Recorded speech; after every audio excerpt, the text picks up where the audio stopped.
If you don't want people to think that you are a floozy or that you go after men that are engaged, then don't behave like a floozy or someone that goes after men that are engaged. It's very simple, Sarah. Very simple stuff, babe.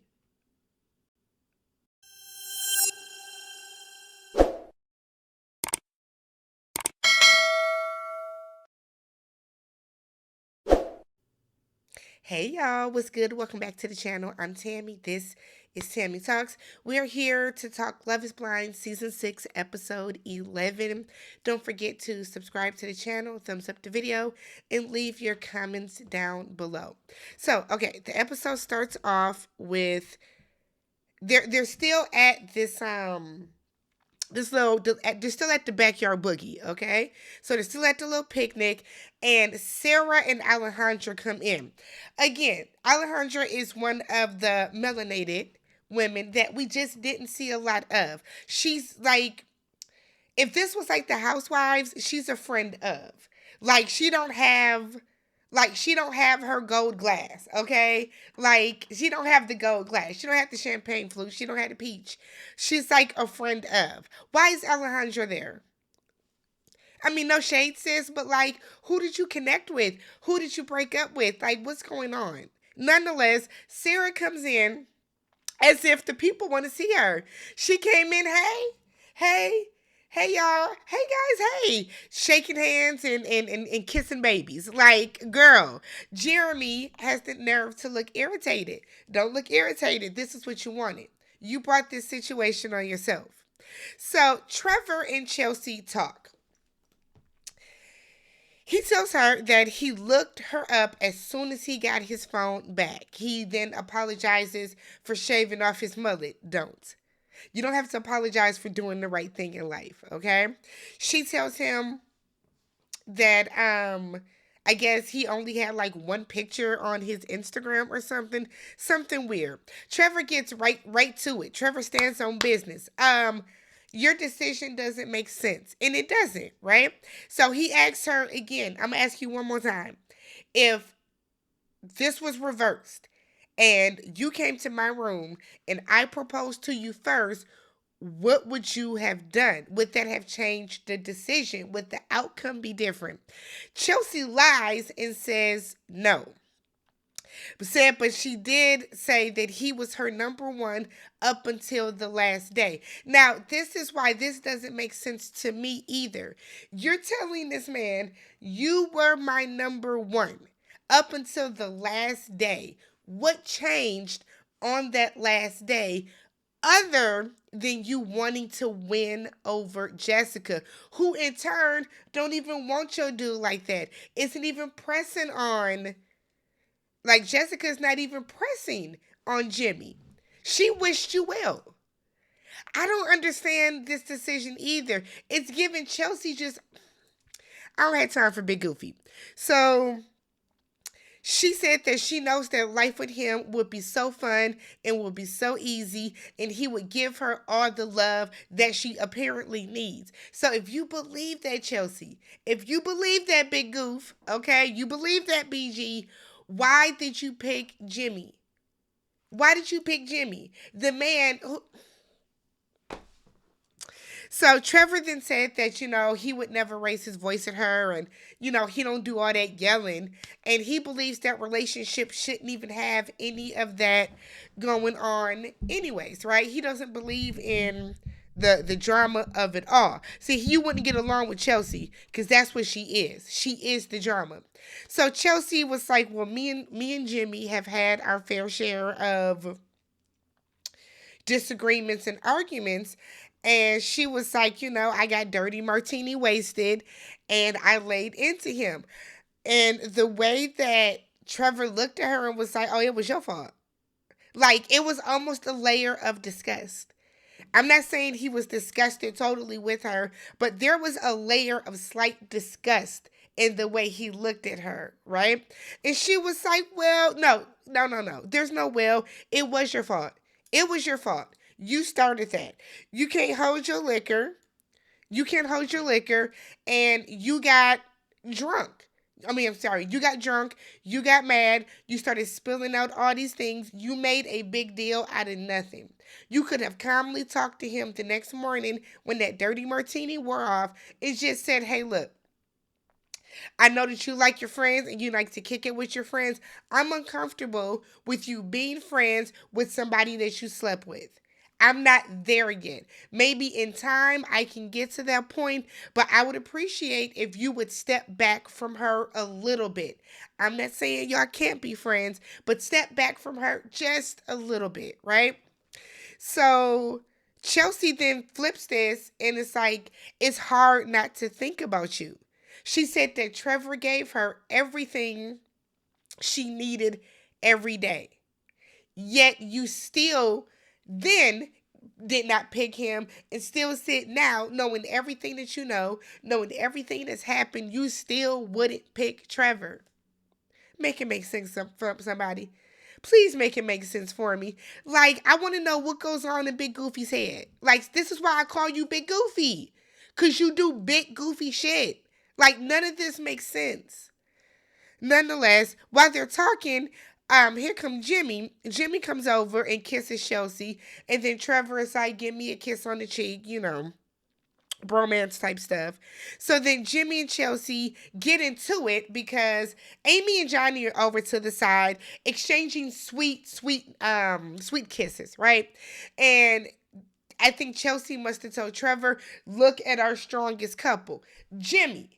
Jimmy, who y'all reminded me that Chelsea is on, has had 3 strikes. Jimmy, who is in a relationship with Big Goofy, who has proved to be unhinged, unstable, and just what's the word I'm looking for? Unpredictable, right? Y'all have fought three. Y'all have fought 3 different times over like insecurity issues that she brings about. What on God's green earth would make Jimmy think that y'all are even in contention for the strongest couple? Let's be real. Y'all might even be below Laura and Jeremy if we rank in couples. Y'all are nowhere near being the strongest. But it's also like, why are you mad that she thinks that somebody else who does that their only issue is I want you to get on birth control. I'm gonna get on birth control. I'm just trying to, figure this out. That is their biggest issue. Come on, Jimmy. I feel like Jimmy and Chelsea just like to fuss. They just like to argue. It doesn't make sense. This was such a stupid argument. So then she's like, I'm just joking. And he's like, okay, it's cool if you're joking. Like, I'm low key ready for this season to be over, to be real with y'all, because none of these people are likable. Not one person on this cast outside of Amy. Amy is the only likable person on this cast. So Laura and Jeremy decide to talk. She goes over. He has the audacity, the temerity, the gall, the nerve to be upset with her. Talking about I just think that it's um if I'm reaching out to you to, get your address to send you flowers, and your first response is, it's unfortunate that you've gone from from fiance to Jeremy in my phone. And it's like, Jeremy, gaslight somebody else, play with somebody else. She doesn't have to give you her address. She does not have to forgive you right away. You sat up there and lied to her face. You lied to her face. We have now heard 3 different stories. We have now heard 3 different versions. So he's mad at her reaction to his disrespect. It's wild. So then she was like, no, I said no, thank you. And he was like, no, that's not what you said. So she goes off. She says, you're not going to gaslight me. Pull up the text message. Now, see, if she really said some crazy stuff, Jeremy would have pulled up that text message. But he didn't. I wholeheartedly believe that Laura just said a simple no thank you back. And because Jeremy, quote unquote, maybe he is used to girls just giving him what he wants and fawning over him, he has an issue with the fact that she didn't just, bend at his will and go back to him. It's the like wow. Imagine you did some crazy outlandish stuff, wild disrespectful, then lied about it on top of the disrespect, and you're mad that your fiance that you're supposed to be marrying in 2 weeks did not just be like, "Oh, okay, it's cool, babe. Don't even worry about it." Come on. Come on, Jeremy. So she then said that the real issue is that Jeremy has feelings for someone else and he does not know how to process it, and I believe that. I do. I think that's facts. Jeremy likes Sarah Ann. I think, and what I really believe is after that bean dip thing, and I know a few of y'all keep saying in the comments that the bean dip situation wasn't that big of a deal. Yes, it was. It was gross and it was assault and it was disgusting. It was disgusting. And I think the real issue is that during that moment, the way that she handled that, I think that turned him off. So she then said that she does not think he came to this process with his best intentions. He is then like, I tried to apologize and, admit that I was wrong. And she said, yeah, it took you 3 days to do that. And that does matter, right? That conversation could have went totally different if Jeremy would have just been real and been like, you know what? I messed up. I was out talking to Sarah until 5:30 this morning. I got the clarity I need. I got the closure I need. I know it was a boneheaded mistake. I apologize for disrespecting you. I think that Laura would have been able to swallow that, to stomach that a little bit more than you trying to play in her face and make it seem as if y'all just sat in front of the bar. So she said that she'll come get the rest of her stuff tomorrow. He said, I already packed it up. She was like, my stuff? And I said that too. Her stuff? Why you packing up her stuff? That ain't even y'all joint house.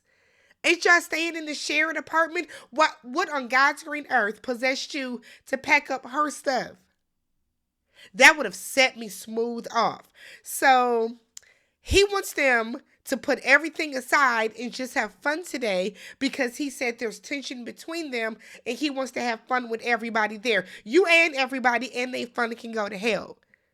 And I was with Laura. You worried about fun. You want to have big fun in Baltimore to see the wretched classic Cosby Show episode. But like, you here worried about fun. You're worried about fun when in actuality, your engagement just ended. And you don't care. You're not worried about that. You don't want to fight in front of Sarah. You don't want Lori to get too loud so Sarah Ann see that you will see the type of man that you really are. But hell, she's an old floozy half-ass heifer too. So I guess it really doesn't matter. Takes one to know one. So let's get on over to flus. So AD is talking to Sarah. AD was very, very calm in her approach. I think AD was very respectful. So AD asked her, don't you think it's a little bit inappropriate for you to ask an engaged man if the door is still open? Sarah said very quickly, not in this circumstance. No, I'm a realist. AD said, if I can finish my question. If I can finish. So they go back and forth, right? Sarah is saying that she's being realistic. AD is saying, but this is a engaged man. And Sarah's like, but I knew him. I knew him better than anyone else here. And I know that he was leaving the door open. So AD is like, did he tell you? Sarah said it's in her in her perspective, he did. That doesn't answer the question. Did that man say, look, once we get out of here, if it don't work out with Laura, I promise you I'm coming after you. So Sarah said that she did not question it because she didn't want to be a pick-me. But you're being a pick-me now. You're being a pick-me now. Pick me. Pick me, Jeremy. Pick me. You're being a pick-me now. You sending that message was pick-me behavior. You sending that message was pick me behavior, sis. So, AD then said, let's talk about last weekend. So, Sarah, before that, I love how Sarah was trying to say what she did not say in the message. And when AD was like, oh, I read it. You see, Sarah was like, oh, on some, oh shit. I'm coming to you with facts, sis, and you're lying. So AD then said, let's talk about last weekend. Sarah said she was out with some friends and Jeremy just popped up. She said they had a conversation. She got things off of her chest. And then he dropped her off at home. Never went inside her apartment. They were just outside. She said that she told him that he needed to figure things out with Laura. I don't believe that. She then claims that Jeremy told her that he was breaking it off. I do believe that. AD told her, but it's still wild, it's still crazy to send that message to a man that you knew was engaged. So Sarah is committed to being a bird. Sarah is being willfully ignorant in this scenario. And like, you just really made yourself look like trash on TV, girl. You made yourself look bad, Sarah. You made yourself look bad, Sarah. So Sarah then tells AD, I see you have a vengeance against me. AD said, I don't have no vengeance against you anyways. I don't give a fuck what you do, but I'm telling you how you look. See, the real problem with Sarah is Sarah knows that she did some fugazi stuff. She knows she did, and she doesn't want to be called out for it. Sarah thought that some of the other ladies were going to tell her, that's right, Sarah, go on and get your man, and that's not what happened. Because the average woman that has an ounce of decorum, that has an ounce of respect, that is the slightest girl's girl, is never going to tell you, go after and get that man that's in a relationship, let alone go after that man that's engaged, whether y'all are on a show or not. Whether y'all were on a show or not. If it truly was not going to work with Laura, it wasn't going to work, and they wouldn't have said yes at the altar anyways. And then you could have reached out to him after that. But for you to do it, and her saying that she did it before he even got back from the little honeymoon trip, because you didn't say everything that you wanted to say in the pod, that's too bad. That's too bad. You made that decision. So then Jeremy and Sarah go over to the side and they're talking and she's trying to cry. Save them white woman tears. Save them.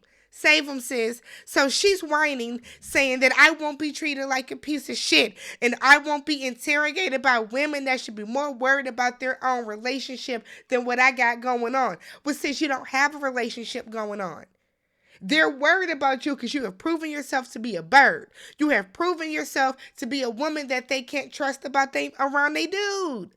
You have made this, like, you put this on yourself. You did this, Sarah. And then the conversation with AD didn't help at all.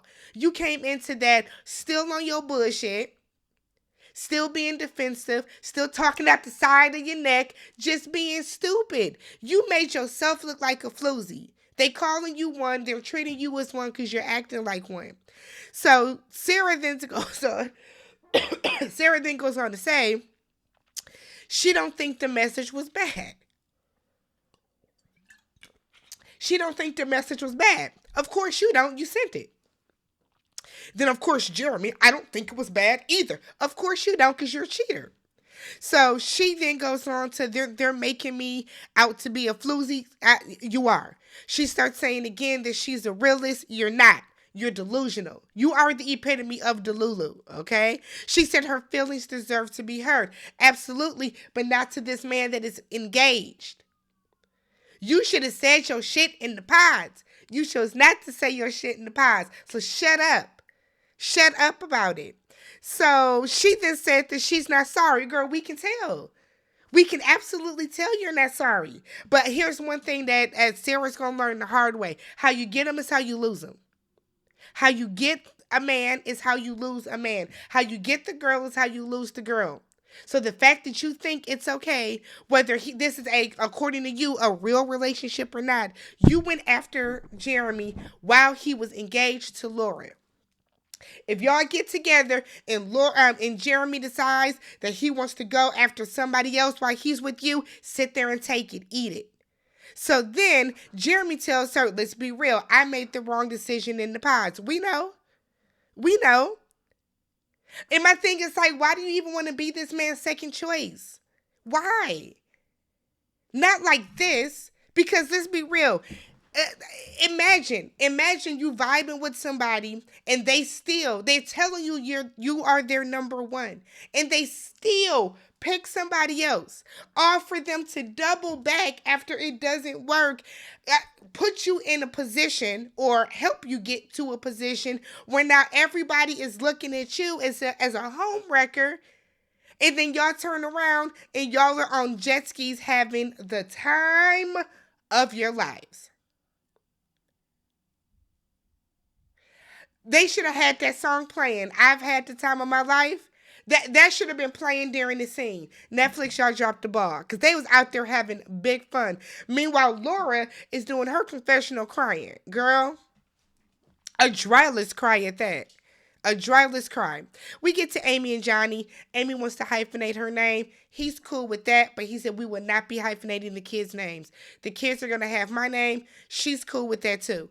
I feel like, Amy, if you're going to do that, what's the point in hyphenating your name then? I feel like women that hyphenate their names a lot of times want to keep, like their family legacy going. But if you're not going to do it for your kids too, but that's on you. So they're back talking about birth control. I guess Johnny has figured out that a vasectomy is not very easily reversed. And like I said before, I feel like trying to get a vasectomy as birth control to want to get it undone later. I think that's just kind of that irresponsible. That's wild. So why can't y'all use condoms? I don't understand that. Like I don't. I mean, yes, I know that condoms break and different things happen, but birth control can fail too. The only 100% foolproof way to not get pregnant is to practice abstinence, and y'all don't want to do that. Rightfully so. That's your business. But I just feel like I don't know. I'm sick of hearing about this though. Like this conversation, I feel like it's weird. It's weird. We think at the dress and the tuck shopping, I don't ever put too much stock into those scenes because these people are trying on these gorgeous dresses, these nice tuxes, and then they get up to the altar and don't even get married. So, I mean, it's a bunch of I found my person, and I'm committed to this person, and I love this person. They gonna get to the altar and shit on each other. We saw Xanab sit up there and cry her eyes out while picking up her dress to get down to that aisle and tear Cole a new asshole. So I don't put too much stock in those scenes, but we did the wedding dress and the tux shopping. We then get Clay and AD. So they're out. It's everybody's like last date. Clay and AD, he picks her up for a date, and he feels that he has gotten stronger with her in the process. He's excited to see how much better he can get, excited to be a father and have kids. Quiet as is kept, I don't think AD is going to be the one to say yes. I don't know. It's something about whenever he talks, the way that she looks at him, it's like she's not even there. You know what I mean? And I feel like I don't know. Something about them are odd. They are a couple that needs to date a little longer. They're not a couple that I believe can get married this soon and work. They need to be like on a married at first sight where they can date and live together for like 2 months and like really get to know each other. Um and then the last scene to talk about is Jimmy and Big Goofy. So this is why Netflix is raising everybody's prices. Y'all don't rented out a whole amusement park for these two people. That irritated me. Cause here I am. Y'all done made us get separate accounts. We can't share no more and all this type of stuff. And y'all rented out the entire Carowinds amusement park. The two of them on roller coasters and whatnot. And I kind of feel like that roller coaster needed a shoulder harness. In my old age of 39, I don't do the roller coasters like I used to. And I'm close to Gurney Mills, so I'm about an hour away. So that's the one that we always went to. The most I can do, I was just down at Disney and I went to Hollywood Studios and we got on everything in that park. That's the most I can do. That's the most I can do. The Tower of Terror is about all that my heart can take. Cause I was up there like, oh Lord. That's about all I can do. If y'all have not been to Hollywood Studios, if you go, make sure you get on that new like Star Wars. I'm not a Star Wars fan by any means, but that Star Wars ride, the Resistance of Rise of the Resistance, that shit is so cold. But sidebar. So they were talking at the end, and Jimmy is saying he doesn't have a grasp on where she's at. He knows that she's his person. He wants to go forward with this. He doesn't know where she is because they don't talk about it. She says she has a really, really good feeling today. He asks her, are we still going to do this? And she doesn't answer. It goes off before Big Goofy can answer. I honestly feel like Chelsea is going to say no. I think Chelsea's going to say no. And I feel like by the reunion, we're going to find out that Chelsea has gotten with Trevor. I think Jeremy and Sarah Ann are going to be broken up by the reunion or whatever. They're not going to be together. And I think that Chelsea is going to be with Trevor by the time we get to the reunion. But let me know how you guys felt about this episode. What y'all think about Jeremy and Sarah Ann? Y'all think Sarah Ann's message was inappropriate? Do y'all think, how do y'all feel about that? Because that's really the only thing to talk about from this episode. Be sure to subscribe to the channel, thumbs up the video, and I will catch you guys in the next one. Peace.